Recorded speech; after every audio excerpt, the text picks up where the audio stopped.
Now the other way I can ask you guys to do summation problems is by giving you some crazy summation notation here, which is what we went over a little bit yesterday and today. Now, it technically just organizes the information of a sequence in a different way. It's saying it wants to know what's the total sum from the first term all the way to the 50th term. So if this was the Facebook problem, this would mean I want to know how many chairs are in the first row and all the way in between up to the 50th row. So this is just counting how many terms are in the sequence. So this is like adding up a list of 50 numbers, which is where we will need to try and use our formula, okay? S sub n is equal to n over 2 times the first term plus the last term. So let's go over here. Where do we find the number of terms? The actual, how many numbers we're adding up together? You're always going to find on the top of the summation sign, our sigma.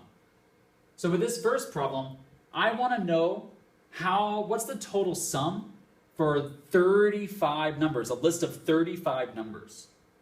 So what's the sum of 35 numbers will equal 35 divided by 2.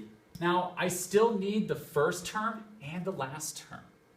The way we find those is by plugging in 1 to the explicit formula and then 50 into the explicit formula.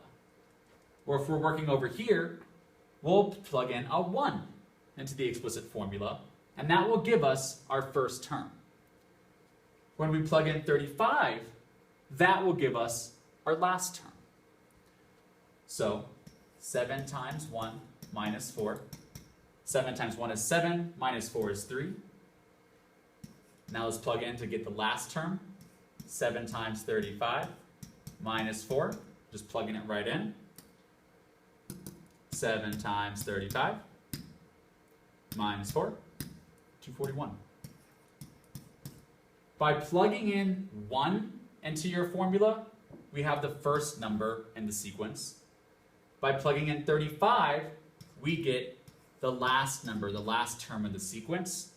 Now we're ready to add it up. 35 divided by 2 will give me 4. Let's just check that. 35 divided by 2 will give us 17.5 times 244 times 244.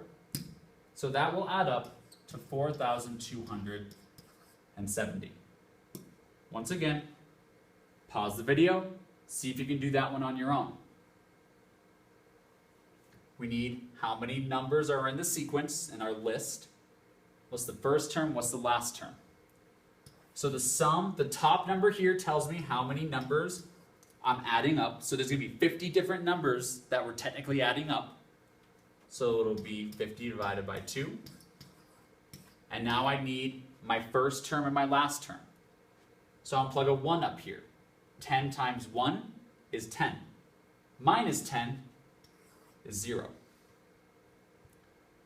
50 times 10 is 500. Minus 10 is 490. Let's simplify. 25 times 490.